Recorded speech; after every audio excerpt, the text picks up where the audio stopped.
오늘 그 478장 참 아름다워라 이 찬송을 불렀는데 우리가 이 가사를 보게 되면은 주님의 세계는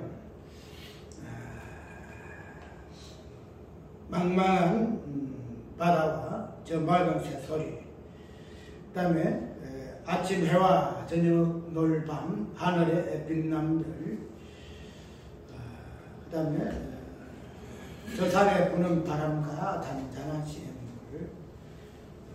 자연세계에 눈에 보이는 그런 현상들을 우리가 참 아름답다. 그 자연계술에서 우리가 뭐래요?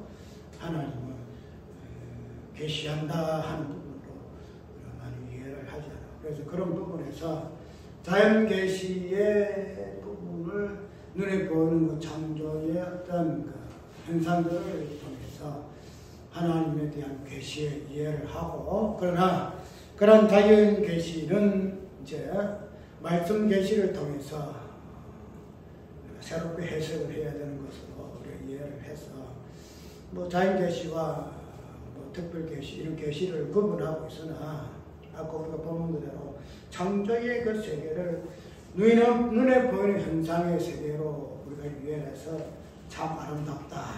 참 하늘의 해와 달과 빛이, 그래서 하늘에 궁창이 하나님 하시는 일을 드러내고, 이런 부분에서 우리가 창조의 세계를 논하고 있으나 우리가 어전에 생각했던 그 창조 세계의 본질, 창조물의 물의 어떤 머리가 되는 예수 그리스도를 보게 되면은 뭐 특별 계시와 자연 계시가 따르는 것이 아니에요.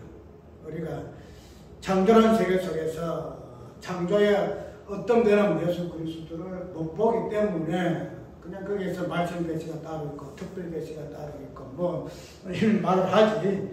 그러나 창조라는 이 개념 자체가 예수 그리스도의 본질을 드러내는 부분으로 이해할 것 같으면은 참 아름다워라 하는 이 부분을 가지고 눈에 보이는 현상적인 세계만 논할 것이 아니라 진정 눈에 보지 아니하는 또 눈에 보이는 예수 그리스도를 아름답다. 아름답다. 홀로면 옷보다 더 고운 백합하다. 그 예수 그리스도를 통해서 하나님의 그 엄한 창조의 그 솜씨를 기뻐하고 찬양하는 이런 창조의 새로운 해석을 우리가 해낼 수 있어야 한다는 거예요. 왜 우리가 이 창조의 세계를 가지고 자꾸 이야기를 하는가 하면 우리가 여기 창조, 하나님 천지를 창조하시면 이 창조의 1장 1절에서 성경을 똑바로 해석해내지 못하면 거기에는 보나 마나요. 보나 마나. 그리고 이때까지 성경을 이런 식으로 해석해내잖아요. 창조의 어떤 세계에서도 창조주와 그 창조물과의 그 관계성에서 예수 그리스도를 보지 못한다는 거예요. 그래서 모든 것이 유언화되어 있고 성경에서 말하고자 하는 십자가와 그 부활의 어떤 죄와 의의 그 개념이 상실된 그런 부분으로서 시작을 한다는 거죠.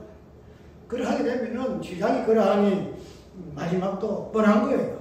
마지막 계시록도 뻔한 거고, 예수 그리스도는 이야기를 하고 있으나 그냥 비상적으로만 이야기하고 우리가 어떻게 되느냐 하는 부분은 열심히 그냥 당부하고 막 노래하고 그것을 즐거워하는 이러한 것으로만 그칠 수밖에 없으나 오직 성경은 예수 그리스도를 이야기한다. 그분이 하나님이시고 그분이 사람이시다. 그분이 제가 되시고 그분이 의가 되신다 하는 부분을 창세기 1장으로부터 시작해서 계시록까지 이야기하고 있는 것이 성경의 본문의 내용이에요. 그래서 어제 우리 경기도의 그 목사에게 내가 보내기로는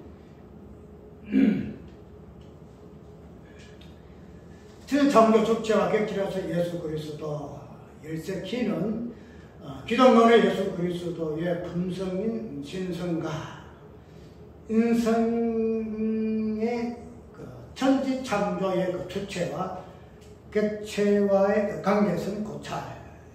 좀 거창하지만 별 그건 없어요. 천지 창조의 주체로서는 창조주죠.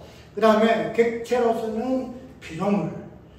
그런 부분을 부속사적인 관점에서 신성과 인성, 예수의 신성과 인성의 관점에서 그 관계성을 고찰하고자 하는 본 설교의 주제다.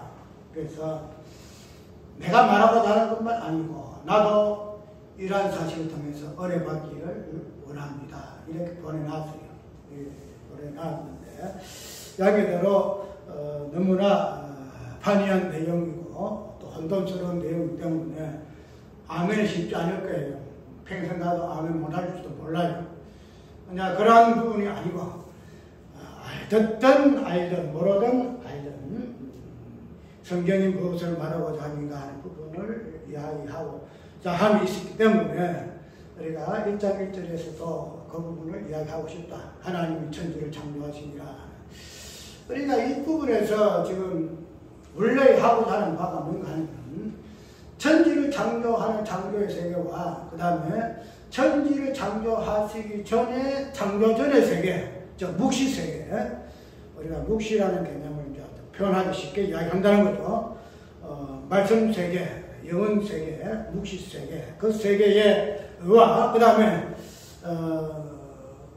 시간상에 있는 창조 후의 그 세계의 부분으로 나눠져 있기 때문에 그런 관점에서 우리가 단순하게 창조 후의 세계에서만 우리가 살펴볼 것 같으면은 창조 세계의 어떤 실상은 죄에 대한 내용이거든요. 죄에 대해서. 왜? 시간은 죄의 어떤 부분을 드러내는 다리이기 때문에 창조 후의 세계는 죄의 세계예요. 그래서 땅이 공허하며 혼돈스럽고 흑암 깊음이 딱 하는 부분으로 이야기를 하잖아요. 그렇게 되면 우리가 죄가 드러나기 위해서는 뭐가 있어야 되죠? 창조 전에 묵시 세계가 있어야 돼요. 근데 그 부분을 우리가 창조 세계 속에서만, 창조 후의 세계에서만 이 부분을 이야기를 하다 보니까 창조 전에 그 세계에 있어서의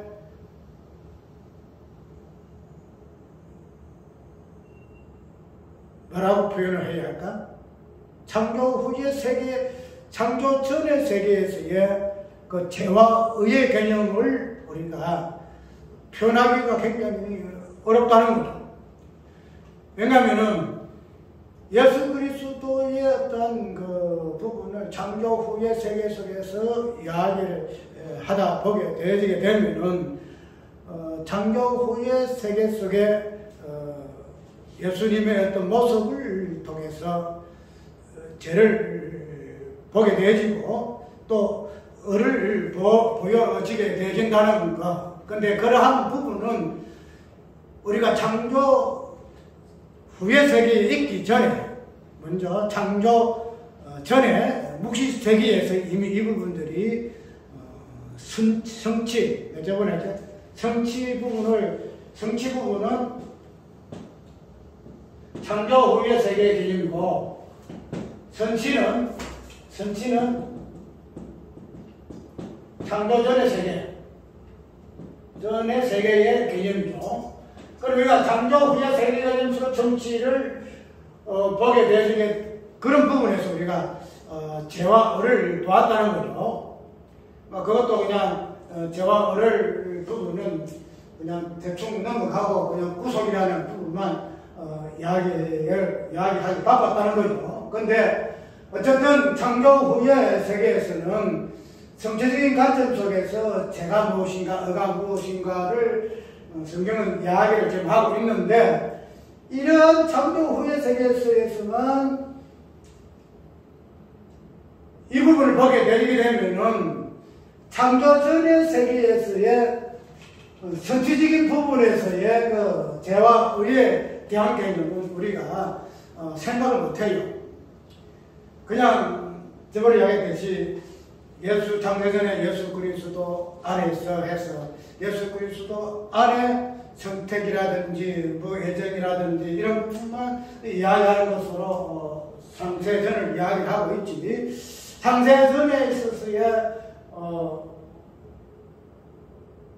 죄,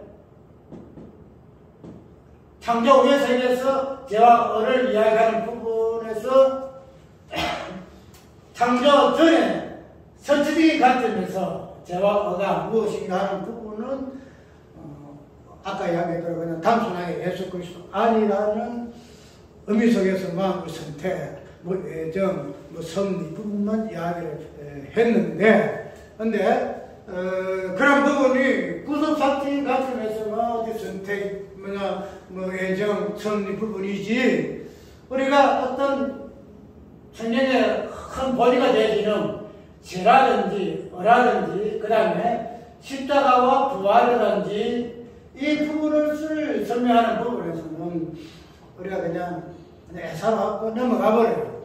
그냥 눈에 보이는 현상만 가지고 설명해도 다 못할 건데, 눈에 보지 아니하는 것 가지고 설명하면은 그거 어떻게 정확하게 설명할 수가 있나 해서 그냥 심사하기 여기가 다르게 해요. 그런데 아까 이야기대로 일단 창조 후의 세계에서는 죄와 을을 드러내는데, 그 죄와 을을 드러내는 기본 개념은 창조 후의 세계에서 시작된 것이 아니고 어디에서 창조 전의 혹시 세계에서부터 이미 출발을 하고 있다. 거기에서부터 우리가 죄와 을의 개념을 이해하고 선지적인 관점에서 이 부분을 올바로 짚어내어야 그 다음에 창조 후의 세계에서의 죄와 을의 개념으로서의 성취를 우리가 이해를 할 수가 있다는 거죠. 근데 그런 부분을 우리가 이해를 못했고, 그 부분이 아까 이야기대로 첫 창조의 어떤 개념 속에서부터 우리가 예수 그리스도가 빠졌다는 거죠. 예수 그리스도가 빠져버렸고, 아까 잠깐 설명한 대로 하나님이 그냥 천지를 창조했으니 눈에 보이는 하늘과 땅과 별, 그 다음에 사람, 그런 부분을 이야기하고 있고, 눈에 보지 아니하는 부분에서는 그냥 넘어갔잖아요. 그냥 뭐 성경에 골로새 있는 그대로 그러한 부분이 있을 것이다.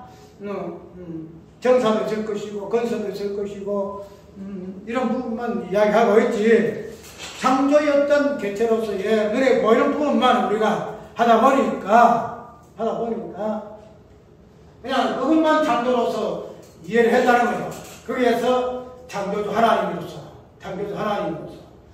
거기에서는 예수 그리스도가 빠져요. 예수 그리스도가 그냥 하나님으로서만 예수님이시지, 이 땅에 오셔서의 어떤 새로운 창조를 하신 분으로서만 이야기하고 있지, 첫 창조 속에서 창조를 통해서 말씀하시는 부분에서는 예수님이 이야기가 되지 아니했더라 하는 부분에서 우리가 굉장히 위협하다. 그래서 이 창조의 어떤 1장 1절을 통해서 말하고자 하는 바람은 뭔가 하면은 하나님께서 천지를 창조하심으로 인해서 그 천지 창조의 이 시작을 첫 창조하기 전에 묵시 세계 속에서의 이미 하나님께서 창조의 행위를 행위하셨다는 사실, 우리가 창조라는 행위를 개념을 하나님께서 눈에 보이는 그러한 가족 속에서 천지를 창조했다는 부분에서 우리가 하나님의 창조의 행위를 이해를 하려고 하는, 그러나 창조의 어떤 본질적인 행위를 자체를 눈에 보이는 어떤 사물을 창조하는 것으로만 이해하지 아니하고 모든 만물의 물이 되는 예수 그리스도를 이해할 것 같으면 이 예수 그리스도의 그 창조는 창세 후에 창조된 것이 아니고 어떻게 창세 전에 창조됐다라고 우리가 이해를 하면 돼요. 왜냐하면 창조 후의 세계는 창조 전의 세계가 눈에 보이는 현상을 창조 후의 세계예요. 그걸 하나님 만들었다 이렇게 표현하고 있다 뿐이에요. 눈에 보이지 않는 묵시 세계, 창조 전의 그 세계의 그 모든 부분들을 하나님은 창조의 개념을 통해서, 행위를 통해서 우리에게 나타나고 계시하신 모습이 하나님의 태초에 정규를 창조하십니다.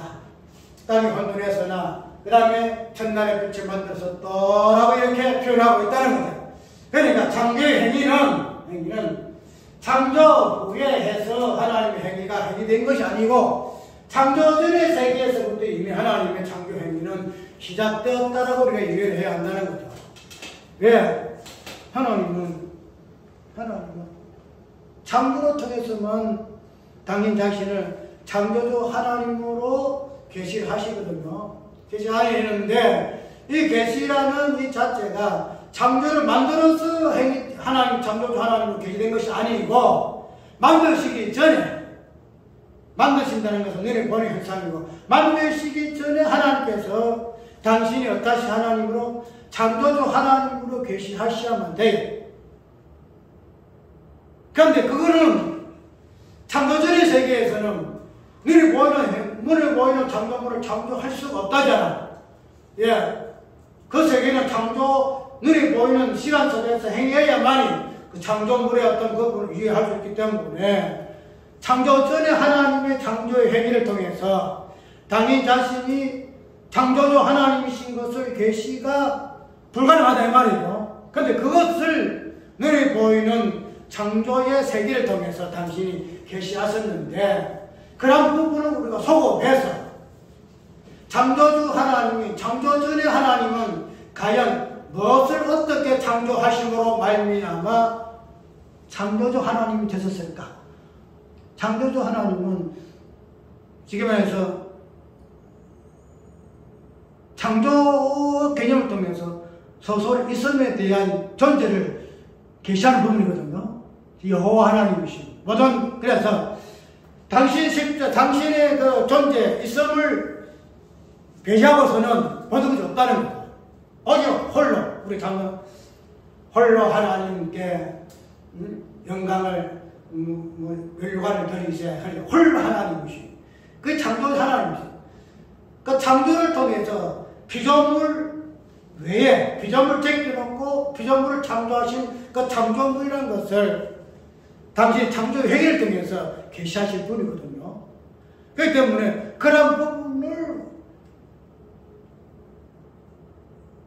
창조전의 묵시세계 속에서 당신이 창조주 하나님이심을 당신이 묵시세계 속의 창조의 행위를 통해서 창조하셨어요. 그것을 계시하셨어요. 그런데 그거를 시간 속에 창조의 세계를 통해서 눈에 보이게 계시한 것이 창조 후의 세계다. 이렇게 이해를 하면 된다는 거. 그러면 창조 전의 세계, 묵시세계 속의 창조는 과연 무엇일까? 그거는 우리가 창조 후의 세계 속에서의 창조물이 없잖아요. 그래서 빛이 없고 하나 첫날에 빛이 있어라 빛이 있었고 그 다음 궁창이 있었고 그 다음 해와 달이 있었고 뭐가 있었고 이런 부분들이 묵시세계 속의 창조에서는 그것이 없다는 거죠. 그런데 하나님은 창조 후의 세계 속의 계시가 창조주 하나님이실 것 같으면 창조 전의 하나님의 모습도 창조주 하나님이에요. 창조주 하나님. 그래서 그냥 하나님 창조주다 이런 것을 창조 후의 세계에 하나님 빛을 만들었으니 사람 만들었으니 6일 동안 모든 만물을 만들었으니 그래 하나님은 창조주 하나님이야 이렇게 이해하면 그게 아니다 이 말이죠. 그게 아니다. 그러니까 우리가 이 성경의 이 폭을 좀 넓히는 것은 보기 넓히는 것은 우리가 일반적인 인식의 가치를 깨야 돼요. 인식 가치를 깨야 돼요. 이걸 안 깨면 절대 이게 더 나아가지 않아요. 더 나아가지 않아요.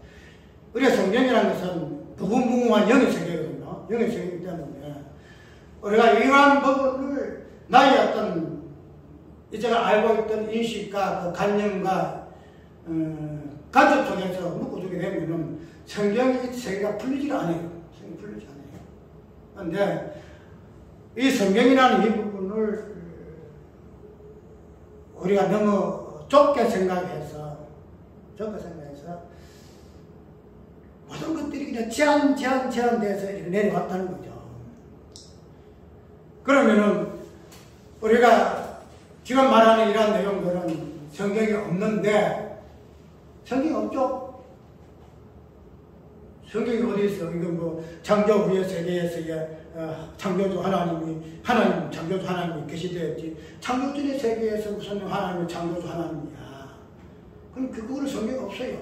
그런데 우리가 이런 것들을 본질로 해서 참 사도 바울이가 보았던 삼층청의 그 비밀들, 그런 부분들을 기본적인 어떤 창조 후의 그 세계의 그 골격을 통해서 우리 하나하나 더듬어 봐야 된다는 거죠. 더듬어 보고, 그러나 그 부분에서의 기본은 핵심은 뭐냐? 예수 그리스도시다. 예수 그리스도시다. 그리고 그 사건이 되어지는 십자가와 부활이라는 그 개념 자체.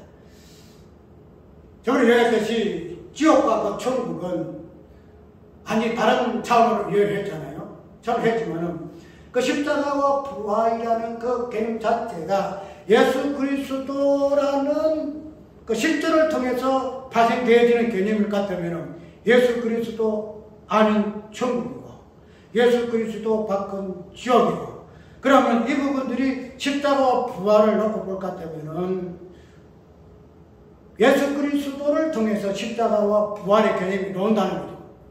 십자가가 뭐 다른 개념이 아니잖아. 예수 그리스도께 죽으심이 그 십자가다 이 말이죠. 그러면은 그 십자가의 본질이 되어지는 그 죄, 죽음, 이 부분의 결론이 우리가 어떤 장소적인 개념으로서의 지옥을 이야기하고 있잖아요. 지옥은 사망이다, 죄다, 그 다음에 무정의 허감이 깊은 곳이다, 이렇게 이야기하고 있다는, 그것을 예수님께서는 십자가라는 사건을 통해서 보여준다는 거죠. 그래서 그게 지금 심판이라는 것이죠.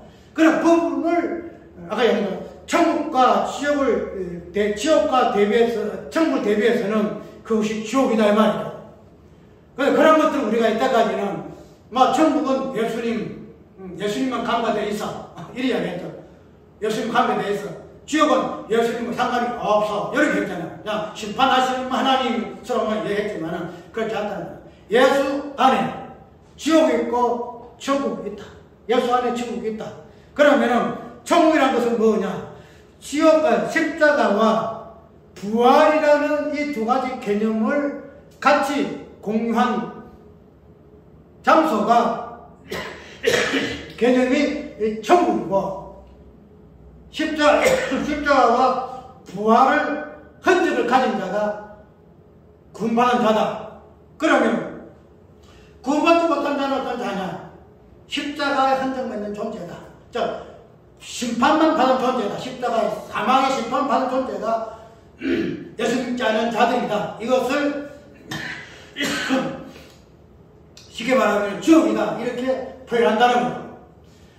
이런 것을 우리가 이때까지 천국과 지옥은 상관없는 것으로, 예수와 상관없는 것으로, 지옥은 멀리 있는 것으로, 천국은 하늘로, 지옥은 땅으로 이렇게 이해를 했지만, 그러나 우리가 구속사가 아니고 계시사로 보게 되게 되면은 지옥이라는 그 개념도 어째 얘기했듯이 예수 그리스도를 조명해야 돼. 지옥이 무엇인가? 무엇이 지옥인가? 그냥 예수 안 믿어서 그냥 심판받아서 사망의 엄중한 곳으로 가는 그런 개념으로서 지옥이라 이렇게 얘기했는데, 예수 그리스도는 모든 만물을 핵심을 짚어내거든요. 그래서 아담이가 이름 부여하잖아. 이름. 너는 무엇이다. 단순하게 눈에 보이는 어떤 짐승들 이런 것들이지만은 그러나 아담의 이런 모습을 통해서 예수 그리스도가 만물의 본질을 이해를 하고 깨뜨리시고 이름 지으신 분이시 예수님이시죠. 왜? 그분은 모든 만물을 버리시기 때문에 다 알아요. 그래서 하늘의 천사, 정사와 근사와 능력과 보좌들이나 이런 것들의 본질을 깨뜨리고 계신 분이 예수님이시네요. 그래서 계시사를 보거든 그런 것도 다 하나님, 예수님이 이제 해석을 해내요. 그래서 지옥이라는 개념도 여기서 벗어날 수가 없다. 그것이 십자가 부활로 예수님 해석을 해내신다. 해석을 해내신다. 그런 부분에서 우리는 예수 그리스도를 새롭게 조명해야 한다는 것이지. 우리 이 부분은 우리가 무심일이잖아요. 심상여기요. 그냥 예수님은 우리를 구원하시는 구속주 예수 그리스도밖에 안 돼. 그 십자가 부활이에요. 이래 하려면은 그렇지 않다는 거. 모든 것이 예수 그리스도 안에서 그냥 모여야 된다는 거죠. 그래서 우리는 이런 부분을 가지고 창조의 개념도 이해를 하게 되게 되면은 우리가 창조를 이때까지 알고 나가면 자마름 나와라, 주님의 세계, 하늘과 땅, 산에 올라가니, 바다에 가니, 얼마나 신노맞춤하며 참 아름답다. 이것을 하나님께서 지었었다. 그래, 그래서 예수 안 보잖아요. 예수 그리스도를 하나님이 창조해놓고 얼마나 보기 좋았으면, 심히 보기 좋았다. 단순하게 그냥 해와 달이 그냥 하니까, 그래서 하나님, 인간적으로 그냥, 많은 사람들, 철학자, 시인들은 노래하고, 그 다음에 또 영성 있는 사람들, 좀 더 신앙 있는 사람들, 어떤, 우리, 울산에 그 양반도 천지창조라고 새롭게 보이더라. 다큐멘터리 보니까, 그냥 내가 가만히 앉아있어가 하나님 저주 세계를 보시 기가 차더라. 그래서 새롭게 해석해가라. 그런 개념 아니더란 말이죠. 모든 창조에 어떤 데는 예수 그리스도를 보니까 하나님 얼마나 보기 좋았던 거. 보기 좋았다. 보기 좋았다. 근데 우리가 거기서 예수를 안 보고 다른 거 눈에 보이는 만물을 보고 좋아하니였더니 참 아름다운 것들이 소리 하고 있잖아요. 그게 성경은 이해하고 있지 않다는 거죠. 그러면 이 창조의 세계에서도 우리는 예수 그리스도를 봐야 하는데 또 오후에까지 좀 길어져 끌렸네. 그러면은 우리가 어전에 했던 것처럼 창조의 세계에서 우리는 볼 것이 제가 어가 무엇인가 하는 부분 지금 계속 강조를 하잖아요. 창조 세계 그냥 창조의 눈에 보는 창조가 해서 창조 하나님이 이야기하는 것이 아니다. 이 창조 세계를 통해서 하나님께서 말씀하시고자 하는 계시가 제가 무엇인가, 어가 무엇인가를 보여주고 그것이 십자가 부활의 모습으로 보여주고 그것이 인격적 실존으로서 예수 그리스도를 보여준다고 이야기하고 있죠. 그러면 창조의 행위가 창조의 세계에서만의 행위를 통해서 하나님 창조자 하나님을 계시된 것이 아니다 이 말이죠. 그러면 창조 전의 세계가 창조 후의 세계에서 하나님의 창조주 하나님이신 것을 창조의 행위를 통해서 보여진 것이 창조 후의 세계예요. 그러면 창조 전에 묵시 세계 속에서의 창조주 하나님은 어떤 하나님이시며 어떤 것을 무엇을 창조하셨을까 하는 부분을 알아야 한다. 그 창조 전의 세계, 묵시 세계에서 창조는 우리가 눈에 보이는 이런 세계의 창조가 아니다 이 말이죠. 없잖아요. 그 창조물의 그 모습들은 창조 후의 세계에서 빛이 있어라 빛이 있었고 마지막에 사람을 지으셨잖아요. 그 창조 전의 세계에서는 이것이 없다는 거죠.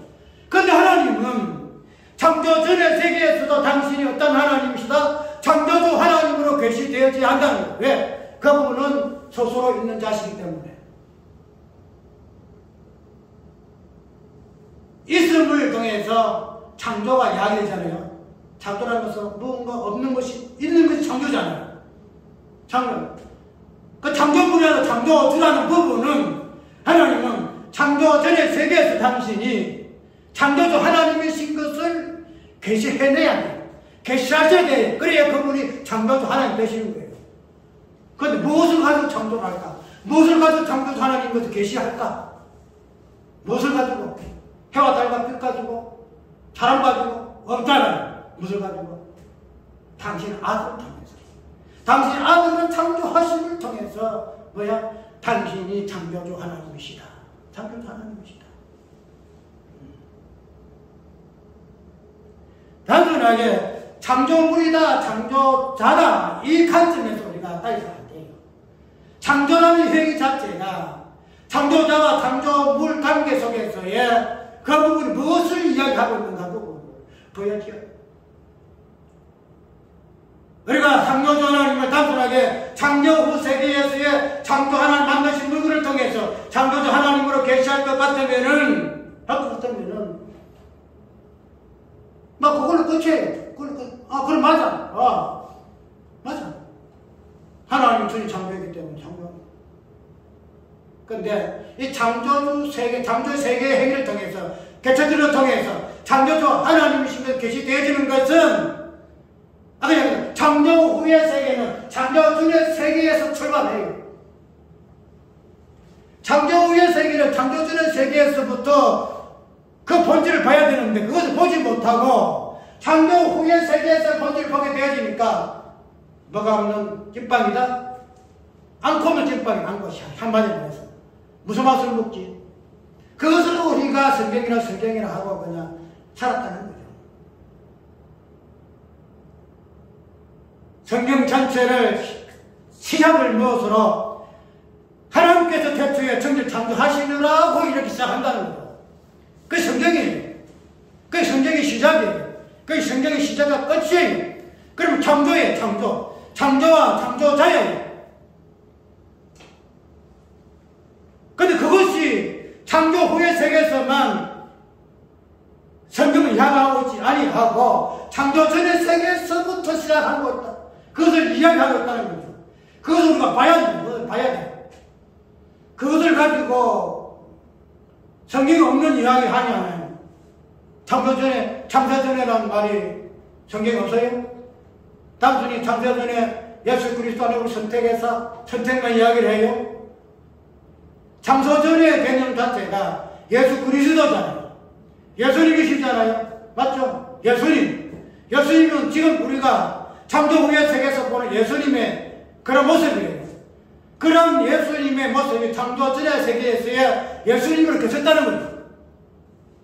그렇게 되면 우리가 창조 전에 예수 아니라는 부분을 단순하게 구속 사진 관점에서 선택과 예정과 이런 관점에서만 창세 전에 예수 아니란 말을 위해서 안 한다는 거예요.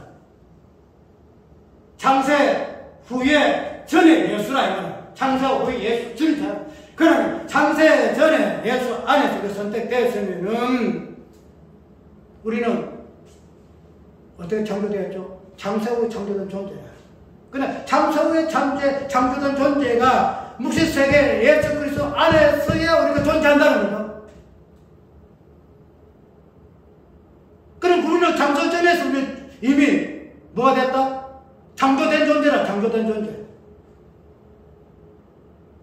나 홀로 예수 안에서 창조된 존재라. 창조된 존재. 그러면 예수 그리스도는 어떠실까? 그분이 만물의 머리잖아. 우리의 머리잖아요. 머리. 우리는 창조의 세계에서의, 창조 후의 세계에서의 하나님 직접 창조한 피조물이에요. 그런데 우리가 이 피조물이 창조 전의 세계 속에서 이미 창조된 존재로서 예수 안에 존재케 되어지다 이 말이에요. 그럼 어떻게 이해할까요? 그래서 창조 행위이셨다는 거지. 창조의 세계 눈이 보이는 우리 몸으로 하나님 창조하셨지만은 그러나 눈이 보지 아니하는 무시 세계 속에서 우리를 창조하셨다는 거죠. 그 안에서는 따로 창조하신 것이 예수 그리스도로 창조하시므로 그 안에 있는 우리도 동일하게 창조되었다. 우리만 예수 그리스도로 창조되었고 예수 그리스도는 창조 안 되었다? 그게 말이 돼요? 맞죠?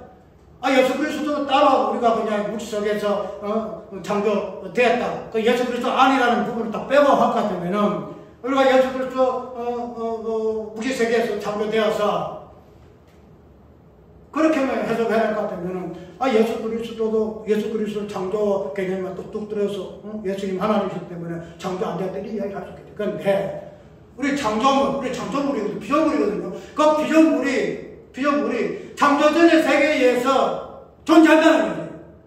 그러면 어떻게 해서 존재했을까? 창조했기 때문에 존재한다는 거예요. 창조했기 때문에. 따로 예수 안에 따로 떨어져 창조된 게 아니다는 말이에요. 예수 그리스도 안에서 창조되었다는 거예요. 그러면은 예수 그리스도는 어떤 물이에요? 창조물이다. 피조물이다. 피조물이다.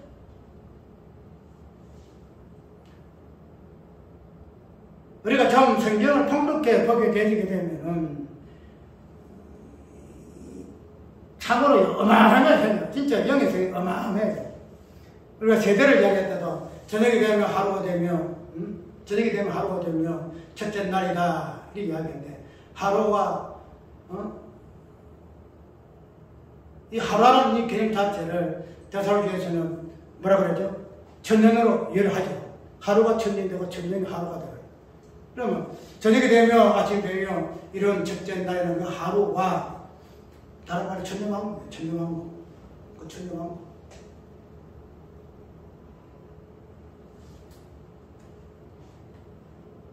그것을 우리는 십자가 부활로 해석을 해야 되잖아요. 천년왕국 자체가. 왜 저녁과 아침이라는 이 날, 이 하루 한 날이 천년이 되어지고 이것도 천년왕국을 이해할 것 때문에 저녁이 되면 아침이라는 이 개념 자체가 십자가의 저녁과 부활의 아침 하나로 해석을 해내면 십자가 부활이 천년왕국.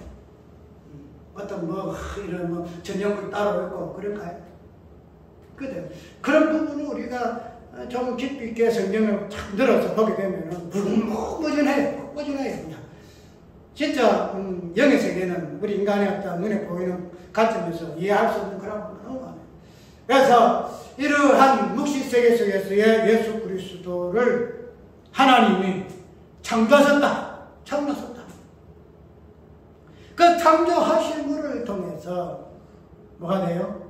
하나님은 창조주가 되시고 예수 그리스도는 피조물 되시는데 그런 부분을 성부와 성자의 개념으로 이야기를 하신다는 거예요.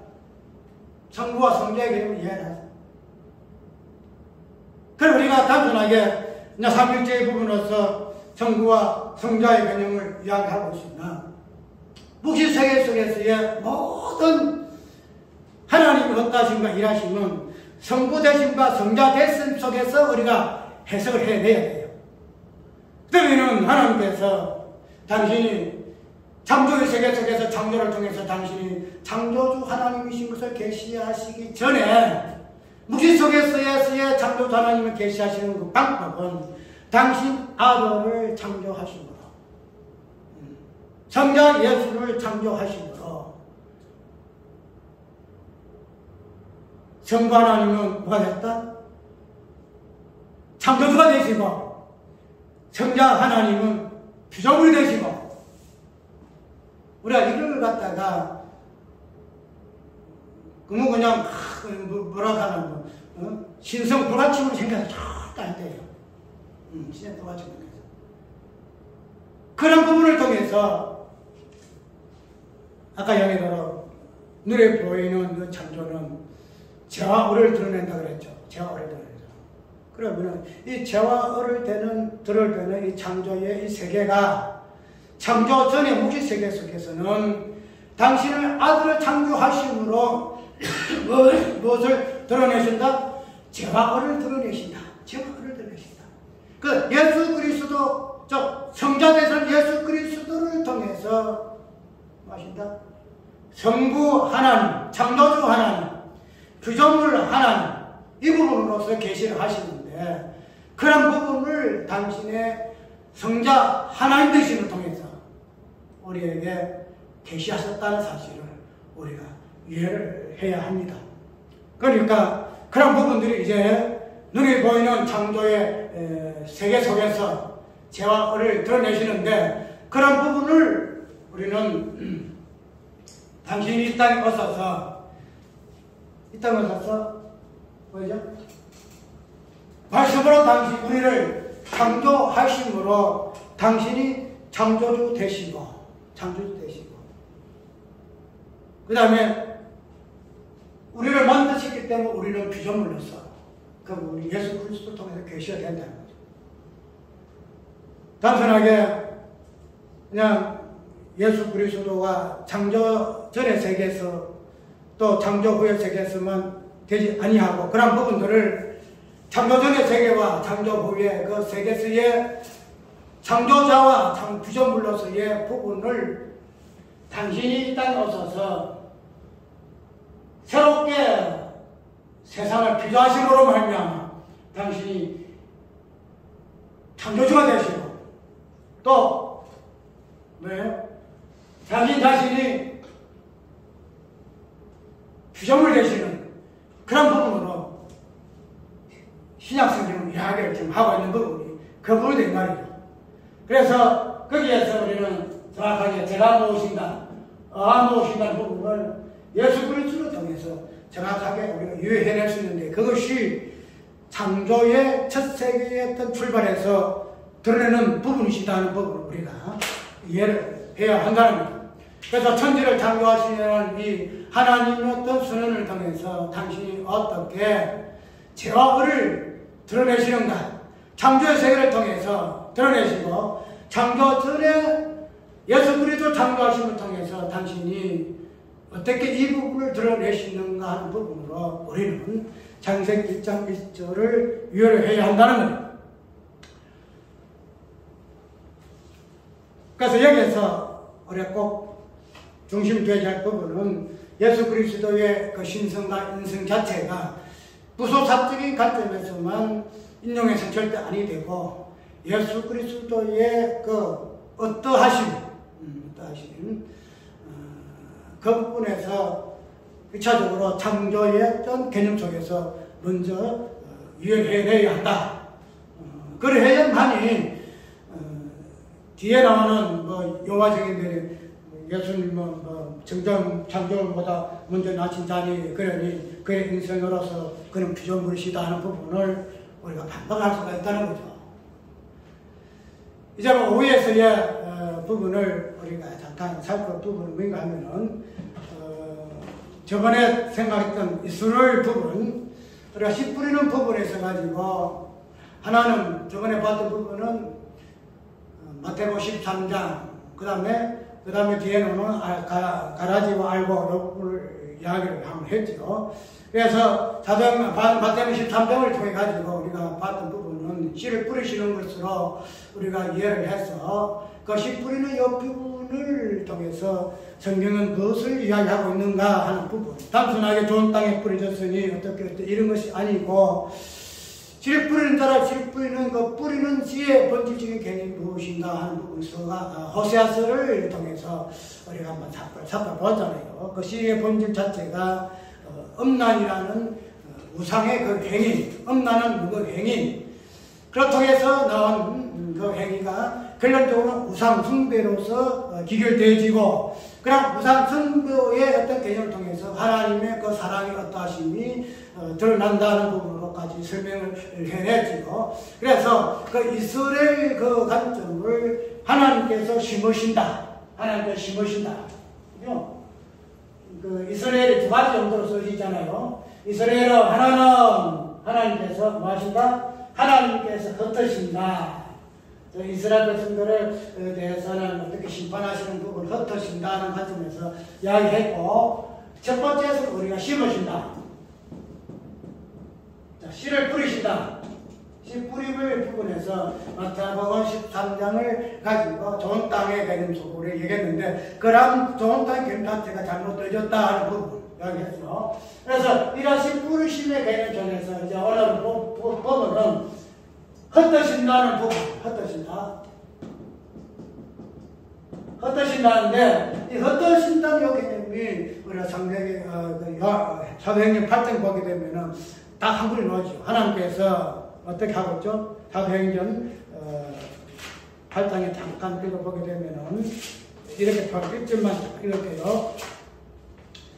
그날에 예루살렘에 있는 교회에 큰 벽박이 나서 사도 외에는 다 유대와 사마리아 모든 땅으로 흩어지니라 이 이야기하고 흩어지니라 그 흩어진다 하는 용어를 디아스포라스 해가지고 흩어진다는 이 개념이 지금은 좀 다양하게 쓰여요. 왜냐하면 지금은 흩어진 존재들이 많잖아요. 이민 가는 사람들 또 난민들 우리 어떤 아프리카 사람 난민들 많잖아요. 그 사람들은 그쪽에 나라 어디로 오면 난민 되잖아요. 그래서 가고 어떤 뭐 선교적인 차원에서 아니면 이민 가는 사람들 그런 사람들 흩어진다 해가지고 디아스포라 이런 이야기를 하는데, 정교에서 말하는 디아스포라는 아까 이야기대로 심는다는 이 개념을 공유해야만이 그냥 디아스포라가 되는 거예요.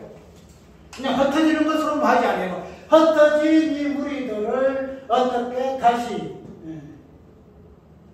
돌아오게 하시는가, 다시 심으시는가 하는 부분이 이스라엘. 근데 우리가 이런 이스라엘이라는 이 부분을 이해를 할 때에, 아까 여기서 이 부분은 씨를 뿌리신다는 거하고 흩어진다는 하고가 따로따로 이해하면 절대 안 돼요. 이 부분이. 하게 되면 아까 이야기했던 일치가 안 돼요. 흩어지면 흩어지는 끝이 나고 심는 것도 심는 것으로 끝이 나는데, 하나님께서는 이 흩어지고 그 다음에는 심으시고 하는 이 부분을 가지고 성경에서 큰 주제가 되는 구원과 심판과 구원, 이 부분이 이 디아스포라에 흩어진다와 심는다는 개념으로 성경을 설명하고 있어요. 성경은.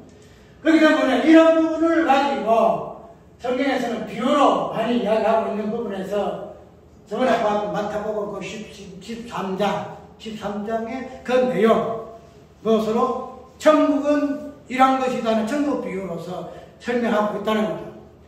그러니까 이 비유에서의 어떤 개념을 가지고 우리가 좋은 땅이면 이것만 고집해도 절대 안 된다는 거죠.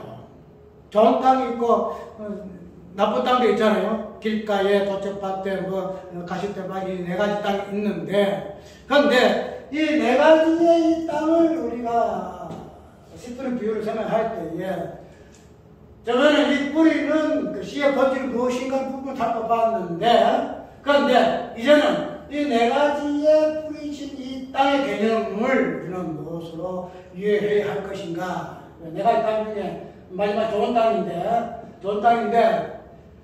이 세 가지의 이 땅 자체를 우리는 뭐라 그랬죠? 좋은 땅에 비해서 같으면은 돌짝밭이고 가지나무밭이 길가의 땅이니까 그게 우리가 신경 안 썼잖아요. 그죠?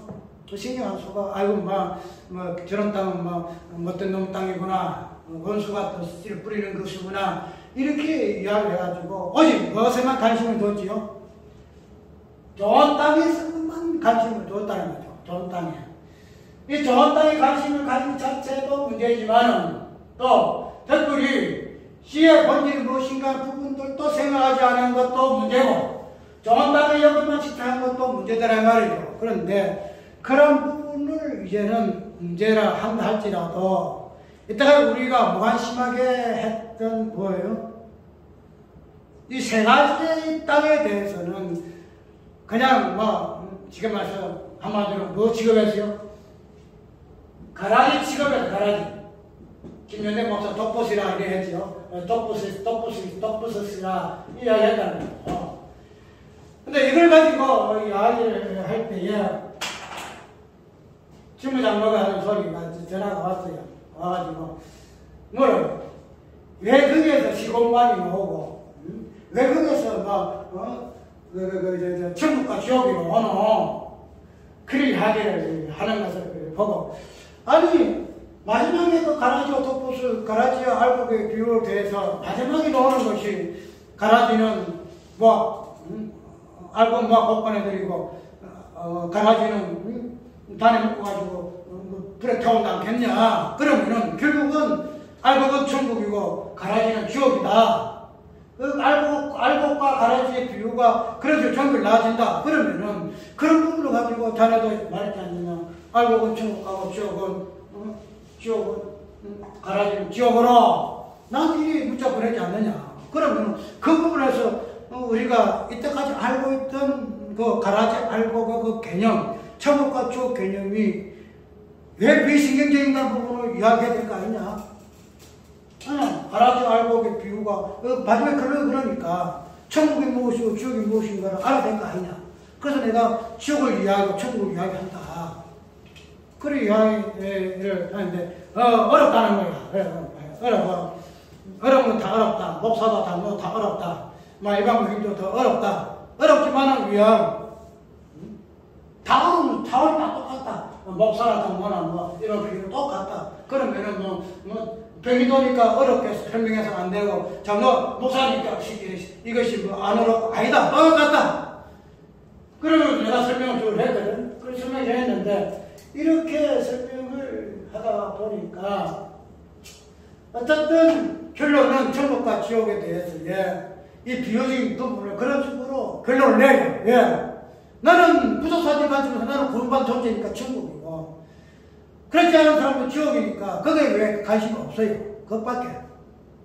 그럼 나는 알고보다 당연히 천국 가야 되고, 가라지는 지옥 가야 될 것이 이렇게 당연한 것으로 이야기를 하고 있는데, 그것을 가지고 아유 우리도 막 내가 그러면 나도 그러면 가라지가 돼야 되나 이런 것이 아니다 이 말이에요. 아까 이야기대로 천국과 지옥과 천국 백성과 그 다음에 망할 백성들의 그 차이점이 십자가 부활이 어떻게 흔적이 남아있는 것을 통해서 우리가 이해한다고 이야기할 것 같으면은 오늘 여기에서 네 가지의 땅 중에서 때까지 좋은 땅에서만 우리가 이 부분을 이해를 했지, 세 가지의 그 땅에 있어서는 우리가 그냥 지옥 갈 백성으로 가라지로서 그냥 마지막에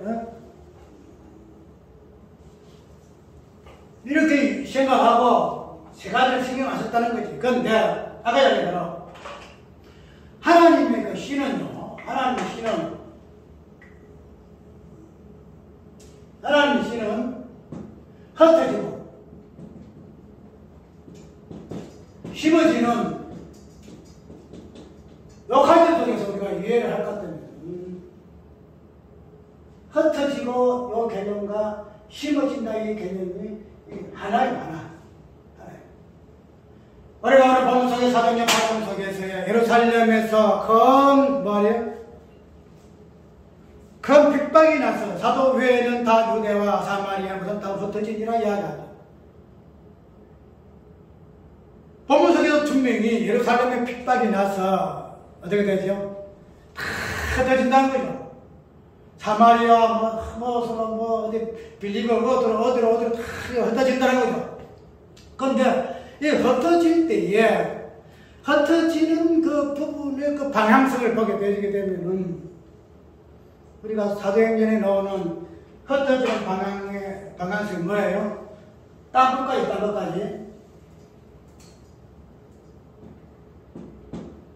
예루살렘부터 시작해서 유대와 사마리아와 땅 끝까지가 뭐예요? 흩어짐의 영역이 말이죠. 흩어짐의 영역. 그러지만 이 땅 끝까지 흩어진다는 이 개념은 뭐예요? 이게 지금 왜 땅 끝까지 지금 이게 흩어지고 있죠? 왜 예루살렘에 모여있다가 왜 흩어지죠? 핍박이 났어요. 핍박이 나서 흩어지는데, 핍박이 나서 흩어질 때 이 모습을 보게 되게 되면 무슨 모습이에요? 도망자. 살기 위해서 도망가야 될 거 아니에요. 예루살렘에 있으면 그냥 마치 순교할 모양이에요. 그냥 흩어진다는 거예요. 그러면은 이 도망이 나면 흩어지는 이 모습을 우리가 서가라스에 자주 인용하잖아요. 서당에서 우리가 어떤 내용이에요? 내가 목자를 치리니 양떼가 흩어지더라. 그래서 마태복음에 보면 예수님께서 십자가에 지시기 전에 예수님을 치신다는 거예요. 십자가의 죽음에서 지게 되지니까 어떻게 돼요? 한 놈도 남은 자 다 도망치는 게 다 꼭불에 흩어져 버려. 다 꼭불어져. 그런 부분을 사도행전 8장에서 다시 재현한다는 거죠. 제자들 모습 속에서. 그러면은 이 흩어진다는 개념은 뭐예요? 흩어지는 개념은 땅 끝까지의 개념, 땅 끝까지 개념인데 흩어지는 이 모습 속에서 무엇을 볼 수가 있죠? 죄인의 모습을 볼 수 있는 죄인의 모습. 우리가 단순하게 땅 끝까지 그들이 흩어져가지고 복음을 전도해니까 전도인의 어떤 모습으로 우리가 보게 되어지는데, 우리가 그들의 모습 속에서 원래 흩어진 그 이유가 죽지 않고 살기 위해서 흩어졌다는 거죠. 그러면 그들의 죄인의 모습 속에서 그들이 흩어진 장소에서 무엇을 했잖아요? 복음을 전했죠. 그 복음을 전했으면은 그 복음을 전하는 모습들이 그냥 단순하게 말씀만 가지고 복음을 전하는 게 아니잖아요. 그들 속에서도 거기서도 핍박받기도 하고 사도 바울도 막 40일 가운데를 갖다 몇 배나 맞기도 하고 문들기도 하고 자기도 못하고 그러한 죄인들의 모습을 가지고 왜 복음을 전한다는 거죠. 그러면은 그들이 땅끝까지 흩어졌는데 이 땅끝의 개념을 우리가 네 가지 땅 속에서 볼 것 같다면은 왜요? 도짝밭 땅도 되고 가시밭 땅도 되고 그 다음에 뭐가 또 하나 있지? 가시덤불 있나? 길가에 땅이 있지. 그 다음에 땅끝이 있다는 거죠. 그리고 우리가 이때까지 땅끝까지 연구해서 복음 관점에서 우리가 봐왔는데 근데 우리가 천국이라는 네 가지의 땅 모습 속에서 보여지는 모습들은 이러한 모습 속에서 천국의 모습이 보인다는 겁니다. 흩어짐의 모습 속에서의 도망자의 모습이고 그런 도망자의 모습 속에서 죄인의 모습이고 그런 모습 속에서 선포되어지는 것은 죄와 의를 드러내는 예수 그리스도의 모습을 흩어 뿌리신다는 거예요. 흩어 뿌리신다.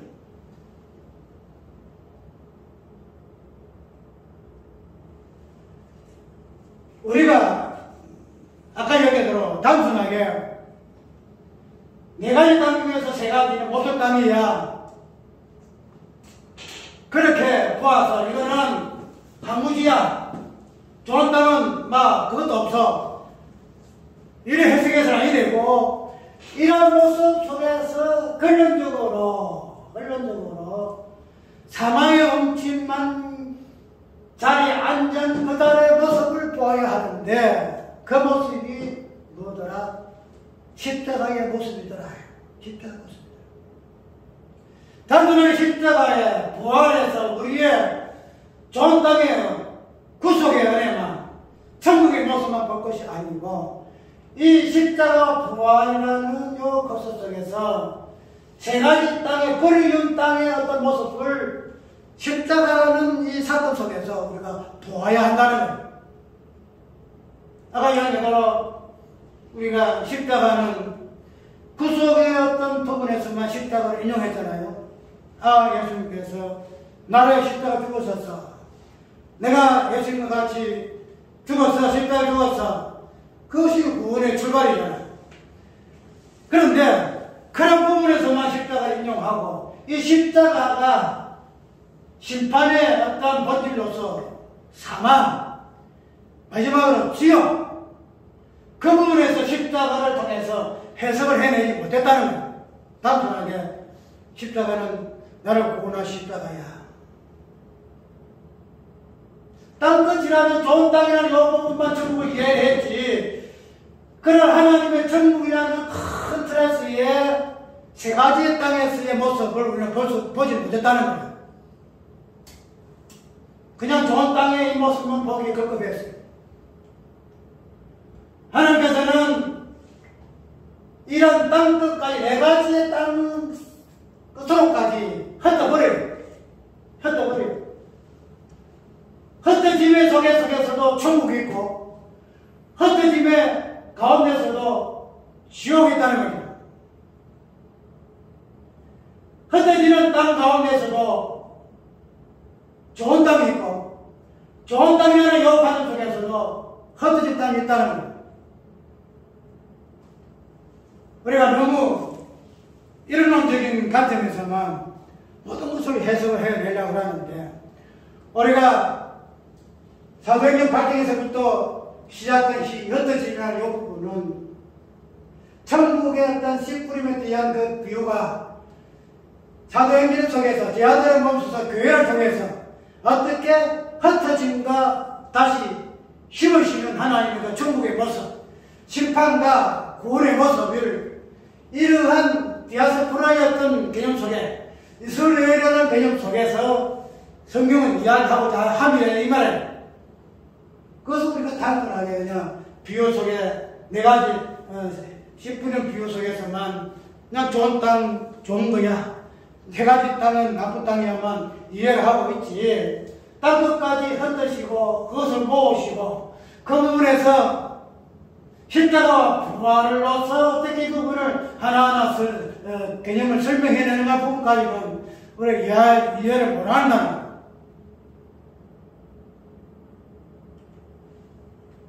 성경은 다양한 어떤 언어로 이야기하고 있고 표현하고 있고 사건으로 설명을 하고 있고 인물로서 시작을 하고 있으나 모든 것에 본질적인 그 핵심을 드러내는 것은 십자가 부활밖에 없어요.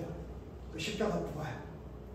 단순하게 그냥 우리를 구원하기 위한 어떤 편대로서 십자가 부활이 있다라고 설명해서는 아니 되고 모든 성경 창세기부터 계시록까지 모든 성경을 해석해내는 지금에서 홀이라도 있죠.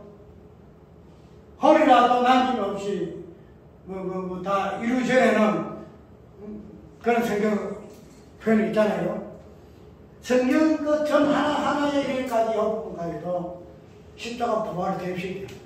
십자가 부활시키게 되면은 모든 것이 다 해석이 왜 십자가 부활이 예수님 마지막에 성취적인 면이 있기 때문에 그렇다는 말이에요. 그래서 오늘 디아스포라의 이 부분 헛되시고 하는 부분은 단순하게 그냥 사도행전 8장에서 나오는 그런 디아스포라의 헛되심의 개념 아니고 마태복음 13장에서 천국의 비유 속에서 우리가 설명받아야 할 부분이고 그런 부분들이 마지막에는 십자가와 부활이라는 이 사건 속에서 이 사도행전 8장의 이용과 또 마태복음 13장의 천국에 대한 비유와 그 네 가지의 땅 모든 것들을 포함해서 해석을 해내야 한다는 사실을 우리가 한번 깊이 생각해 봐야 합니다. 얘기를 하면 그렇게 해야만이 땅 끝까지의 모든 부분들이 만물의 작은 자기 인정하지 만물의 놀이 만물의 그 땅 끝까지 여기님이 만물을 포함하잖아요. 하늘과 땅과 가운데 모든 만물 그 다음에 동서남북 그렇기 때문에 그런 만물의 어떤 머리로서 흩어질 수밖에 없는 부분과 그 다음에 흩어진 만물의 모든 것들을 하나의 어떤 머리 되는 예수 그리스도를 다시 통일시키기 물수로서의 부분으로 우리가 깊이 있게 한번 생각을 해봐야 한다. 그래서 네 가지 땅이 그냥 세 가지 땅은 틀렸고 좋은 땅은 하나님의 땅이다. 그거 아니고 이 네 가지 동서남북 이 네 가지가 예수 그리스도의 그 땅이에요. 그 땅 아래 벗어날 땅은 아무도 없단 말이에요. 지금 말해서 지옥 자체도 예수의 그리스도의 어떠한 강수 속에서 벗어날 수 없는 것과 똑같다는 위치가 여기 있다는 거예요. 그러니까 만무 땅 끝까지 네 가지 땅으로 표현되어지는 그 땅 끝까지의 개념 속에서 그 천국은 십자가 부활에는 예수 그리스도의 모습으로 우리가 해석해내는 부분으로 우리가 살펴봐요. 그래서 흩어시고의 이스라엘과 다시 심으시고 모으시는 이스라엘로 하나님께서는 당신의 구분을 이루신다 하는 부분 오늘 이스라엘을 많이 전적으로 한번 생각을 해보았습니다. 찬송가